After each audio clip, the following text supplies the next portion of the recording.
El detector humano de mentiras. Estás escuchando un podcast exclusivo de Radio Trend Topic. El detector humano de mentiras, con la conducción de Hugo Lescano. Vas a descubrir y aprender cómo es la comunicación no verbal de las figuras públicas. Dale play a tus pasiones y disfrútalo cuando quieras.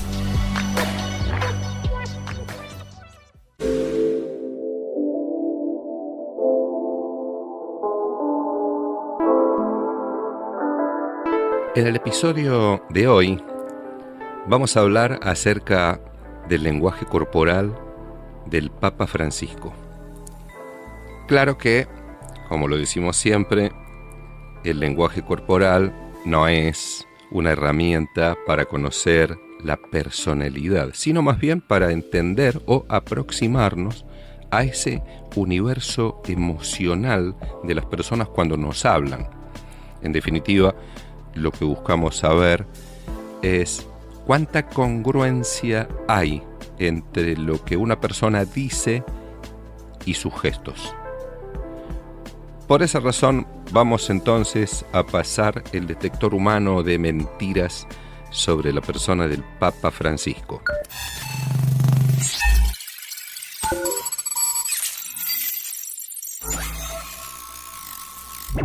¿Por qué elegimos al Papa Francisco en este episodio? Consideramos que es uno de los personajes más destacados del mundo político en la actualidad. También es cierto que algunos de sus gestos, hablaremos de manera particular de algunos de ellos, fueron controvertidos. Ha recibido el Papa muchas críticas de algunos sectores sociales y muchas adhesiones de otros. ¿Qué podemos ver en el lenguaje corporal del Papa Francisco?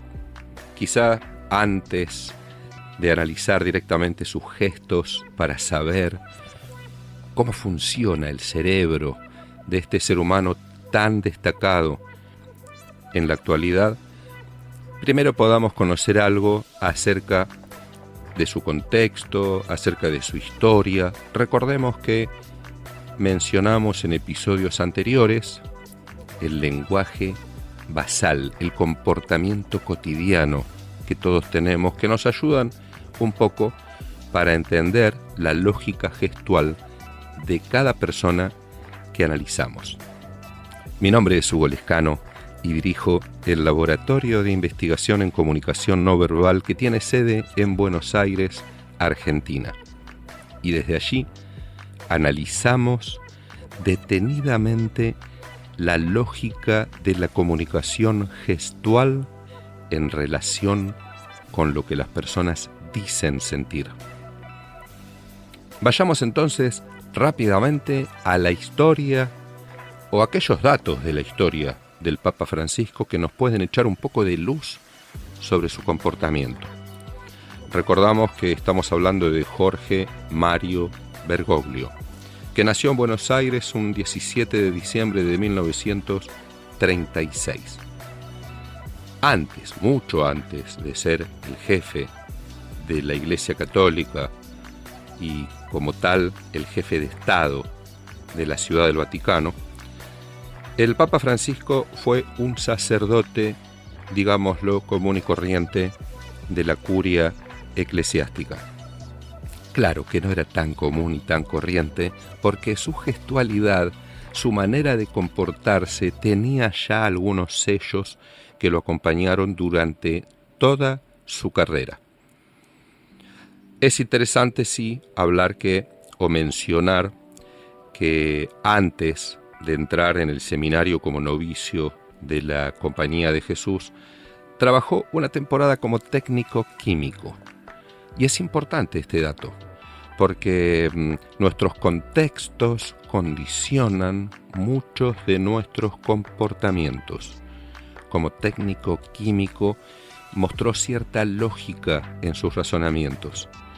Además, mencionemos, siempre es bueno conocer un poco más acerca de la persona que analizamos, que entre 1964 y 1965, el Papa Francisco fue profesor de literatura y profesor de psicología. Claro, esto fue en la escuela jesuita Inmaculada Concepción, allí en la provincia de Santa Fe.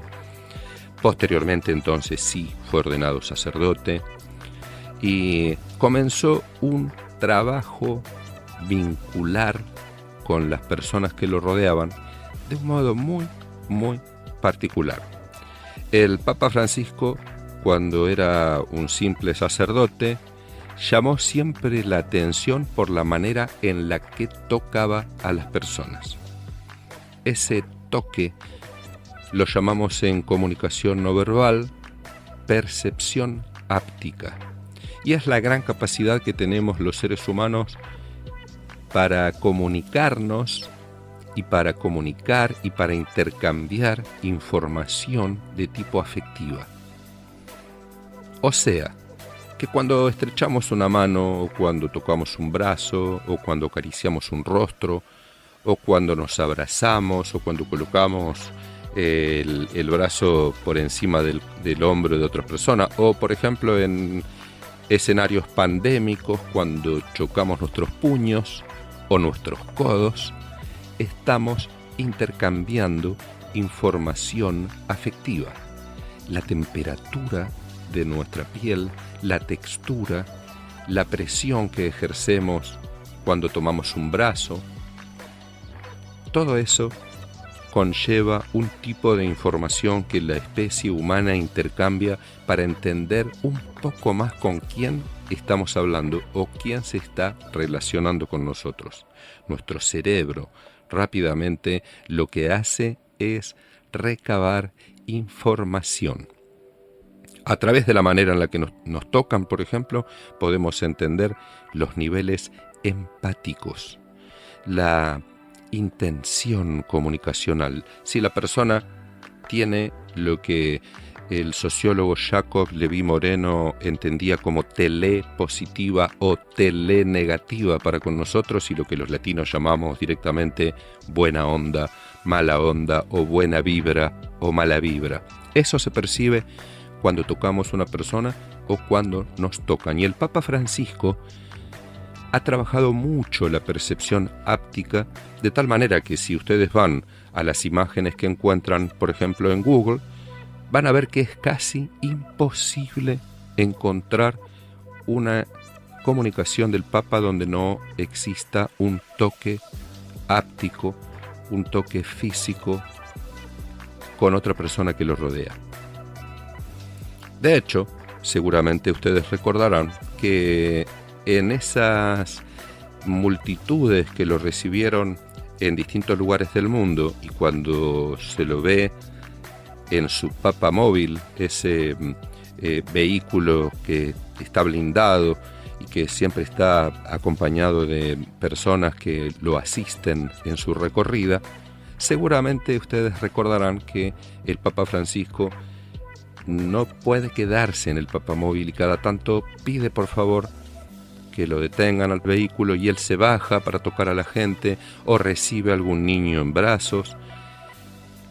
Entonces, en este primer punto es importante destacar que el Papa Francisco, como parte de su código comunicacional, toca a las personas de una manera casi constante. Necesita tocar a las personas para transmitir parte de la información afectiva, que es la carga emocional que lo acompaña. Es cierto que hay personas que no les gustan que los toquen, sin embargo, las personas que tienen esta característica en general son personas muy empáticas. No importa si están de mal humor o de buen humor, lo importante es que en términos generales necesitan crear un puente afectivo de comunicación. Qué importante es darnos cuenta de esto, porque estamos hablando de un líder espiritual, cuyo objetivo principal en la comunicación debería ser generar bienestar en las personas.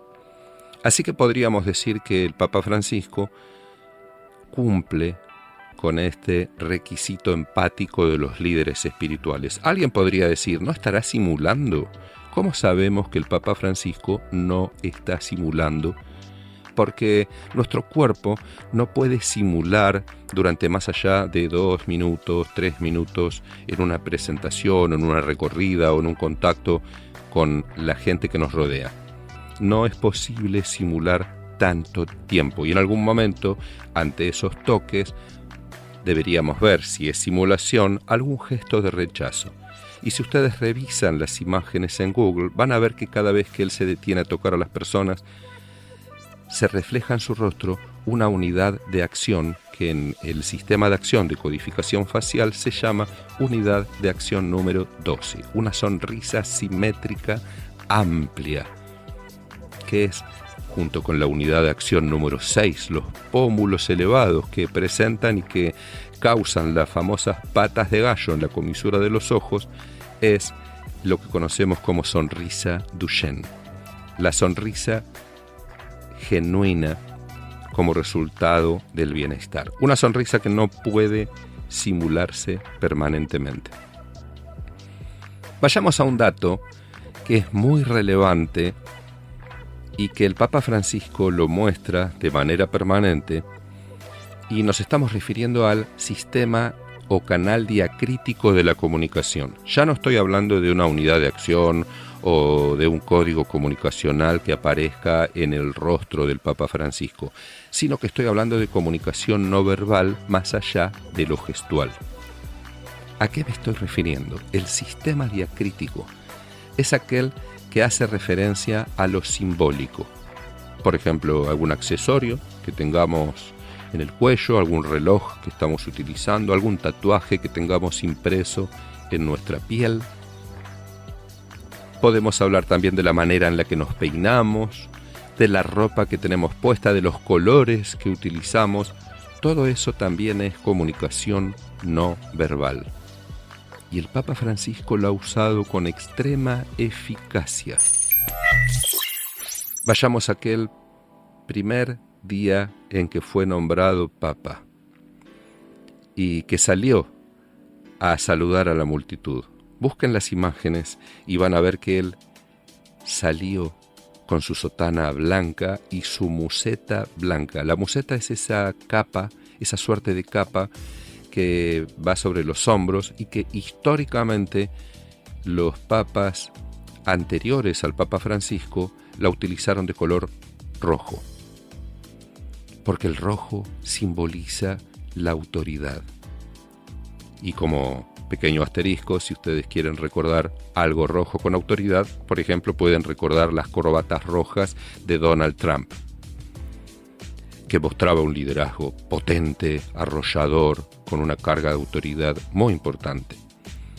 El Papa Francisco, que conoce de estos códigos, decidió salir con su sotana y con su capa o su museta color blanca. Importante porque el blanco, como construcción social, no solamente representa la pureza, sino también la sencillez. Y el Papa decidió transmitir con un código específico, diacrítico, el color rojo, un mensaje. No quiero mostrar autoridad, nos decía el Papa si tuviéramos los subtítulos de su comunicación no verbal. Quiero mostrarme sencillo. Otro de los datos que va quizá bastante de la mano con esta capa blanca que vino a romper el protocolo de la presentación papal de muchos antecesores que se plantearon con el color rojo, es el tema de la cercanía. Al día siguiente de su presentación, el Papa decidió no dormir, no instalarse, no hospedarse en los palacios pontificios, sino que dijo: yo quiero celebrar misa para los pequeños grupos y me voy a alojar en la casa de Santa Marta, tan sencilla y tan próxima a la gente.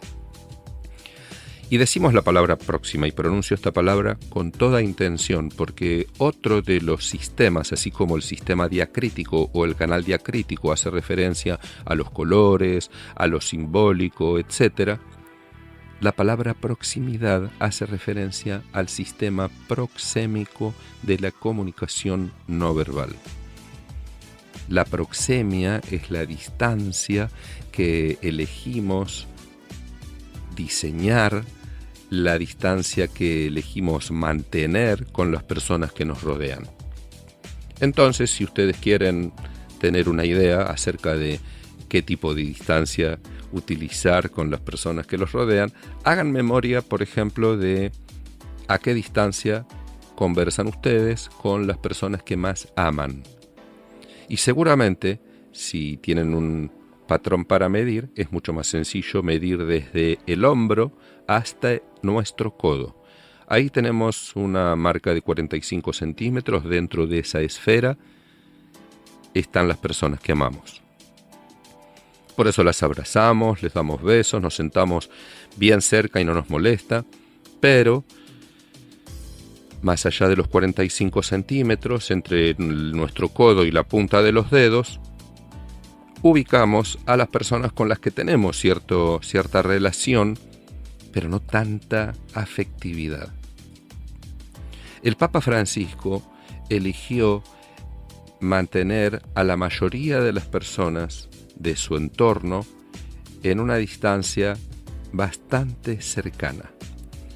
En muchos casos del codo a la punta de los dedos con las personas con las que conversa, pero tiende a achicar esa distancia en prácticamente todos sus encuentros y coloca a las personas en torno a los 45 centímetros.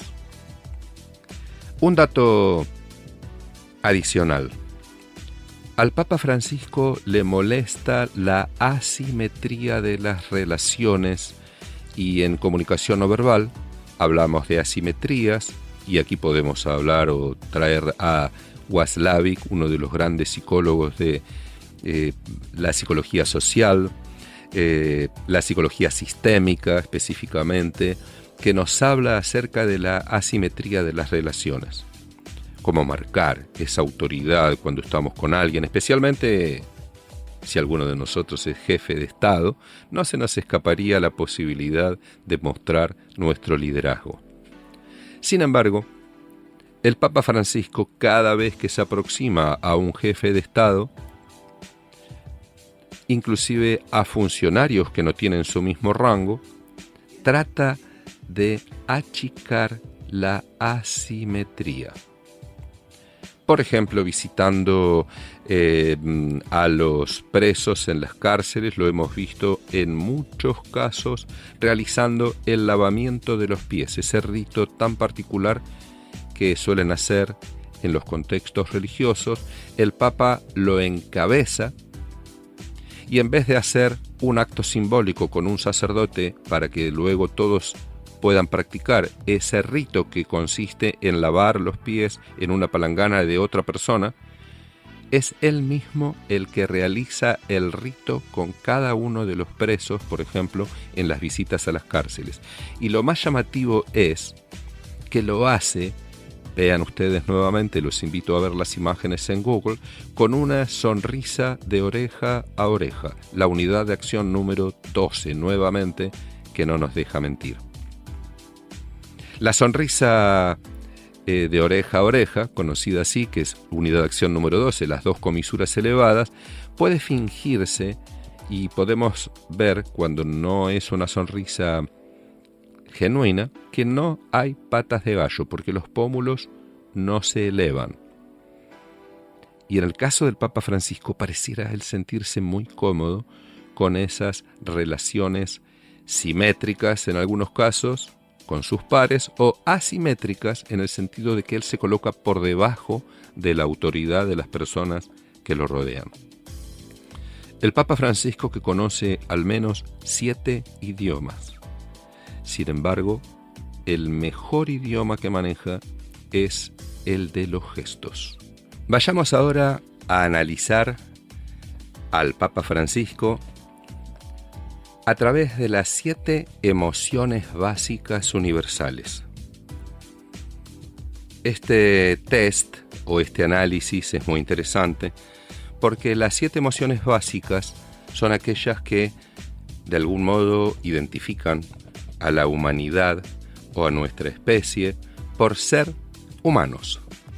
O sea que son emociones que se expresan en nuestro rostro indistintamente del lugar en el que hayamos nacido, sin importar dónde nos hayamos educado, sin tener ningún punto de referencia geográfico o de contexto. Son las emociones que se expresan de manera universal.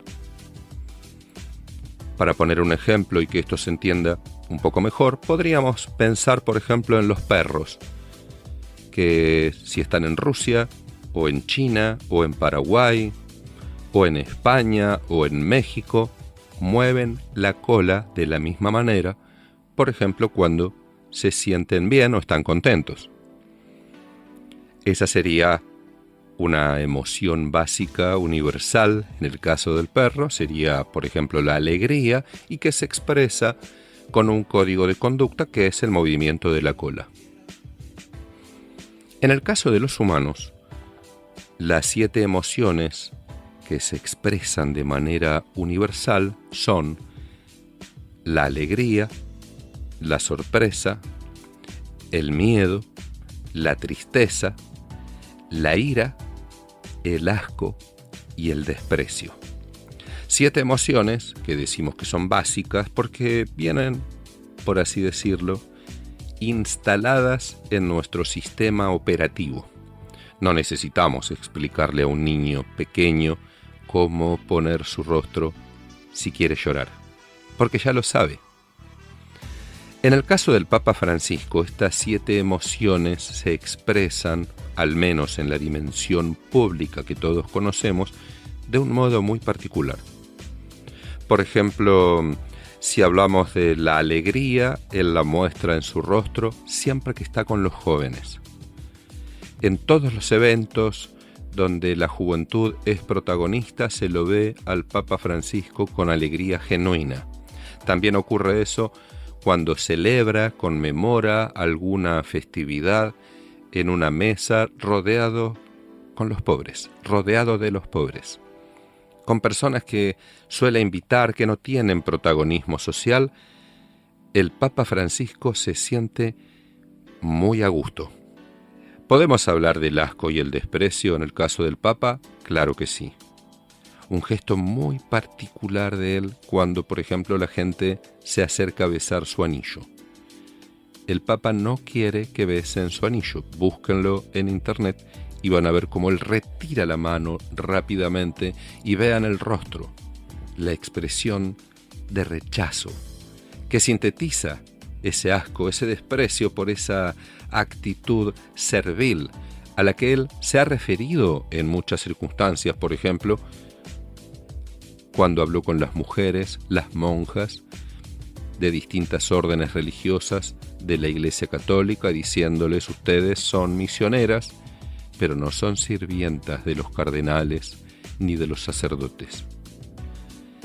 Podríamos decir que el Papa muestra desprecio por las asimetrías de las relaciones humanas.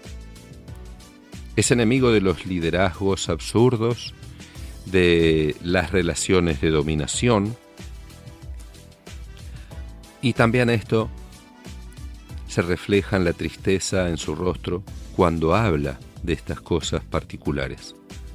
Cuando se refiere, por ejemplo, a las personas que no tienen techo, busquen esas imágenes y van a ver la unidad de acción número 1, las cejas elevadas al interior y las comisuras de los labios sensiblemente deprimidas.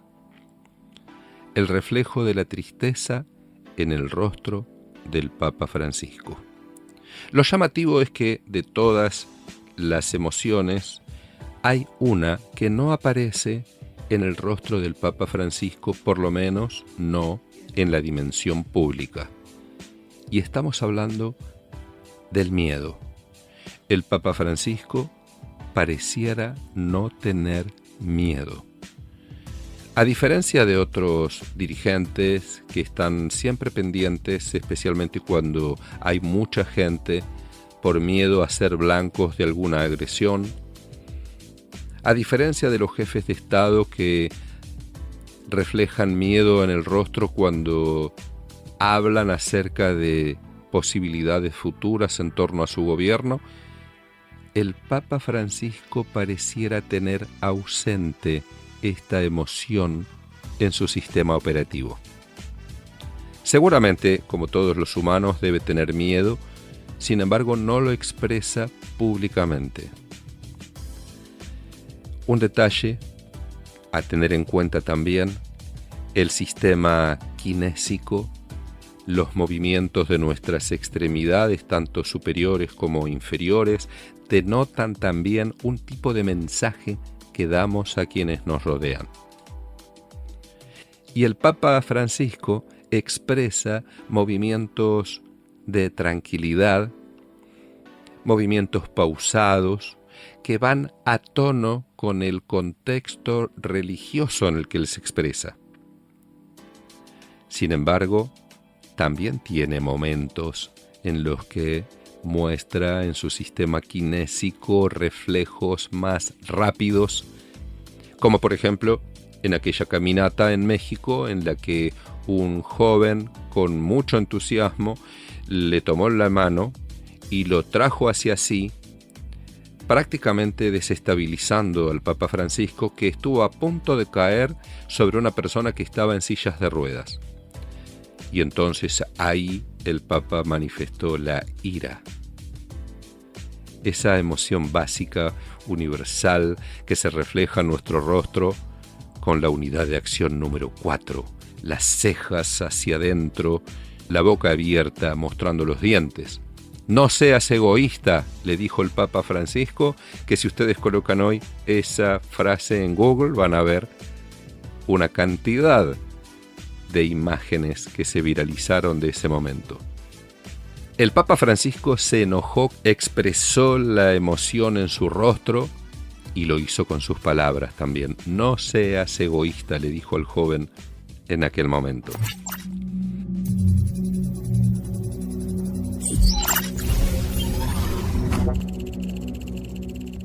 Tenemos a un Papa Francisco que expresa en su cuerpo las emociones que dice tener con sus palabras. En muchos casos vimos a un Papa Francisco dispuesto, por ejemplo, a mostrar una humildad excesiva cuando consideró que eso era apropiado. En un gesto de humildad, por ejemplo, que conmovió a todos los asistentes, el Papa Francisco se arrodilló y besó los pies de los líderes enfrentados en Sudán del Sur con el fin de alentar el proceso de paz en ese país africano. Luego de un retiro espiritual en aquella oportunidad en el Vaticano, el sumo pontífice instó al presidente sursudanés Salva Kiir Mayardit y a su opositor Riek Machar a proceder con el acuerdo de paz que firmaron, pese a las grandes diferencias que tenían, y antes de pedírselo con palabras, se arrodilló y besó los pies de los líderes presentes, en un gesto de humildad que no solamente sorprendió al mundo, sino que conmovió fuertemente a los funcionarios políticos presentes. Entonces decíamos, recapitulando, tenemos a un Papa Francisco que se enoja, que muestra sorpresa, que muestra tristeza, que muestra desprecio o rechazo cuando quieren besar su anillo como si él fuera una divinidad, que muestra alegría cuando está rodeado de la gente que quiere, que está dispuesto inclusive a aceptar un mate de los argentinos que lo conocen o lo siguen en el mundo y en las procesiones se acercan a él. Aunque esa persona sea desconocida, está dispuesto a tomar de la misma bombilla, absorbiendo la saliva o los restos de saliva que las otras personas dejan en esa infusión tan característica de los países de Argentina, Uruguay, también Paraguay, sur de Brasil. Intercambiar saliva entre los humanos es lo mismo que hacen otros mamíferos. los perros, que dejan rastros, que se lamen cuando tienen afecto para intercambiar. El Papa Francisco no duda en expresar con su cuerpo las emociones positivas muy valoradas en la especie humana. Así que, quizás para resumir, podríamos decir lo que mencionamos en algún momento en este episodio. El Papa Francisco, Bergoglio, que conoce al menos 7 idiomas. Sin embargo, el mejor idioma que maneja es el de los gestos. Y esto lo sabemos y conocemos que el cuerpo del Papa Francisco refleja lo que reflejan sus palabras, porque como siempre decimos en nuestro laboratorio, nuestro cuerpo no sabe mentir.